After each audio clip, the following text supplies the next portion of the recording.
Guys, welcome back to our channel. তো guys দেখো, আমরা ঘুরতে বেরিয়েছি। তো আমরা আজ এসেছি শিলিগুড়ি।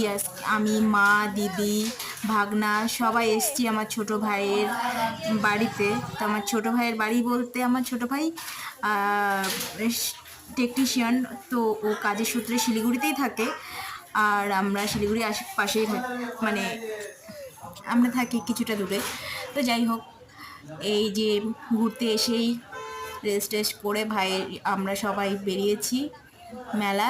এখানে বৈশাখী মেলা দেখতে পাচ্ছ, বৈশাখী মেলায় দিদি টিকিট নিয়েছে। আমরা এই যে মেলায় প্রবেশ করছি। তো মেলায় সব কিছুই ভালো, সবই ভালো লেগেছে। সব মেলা বলেই কথা, সবই ভালো লাগে। তো সব ক্লিপ দেখানো সম্ভব না, তো কিছু কিছুটা দেখিয়েছি, দেখো কেমন। তো গাইস, আমার মিনি ব্লগটা ভালো লাগলে তোমরা অবশ্যই সাবস্ক্রাইব করে দিও, একটু সাপোর্ট করো। টাটা।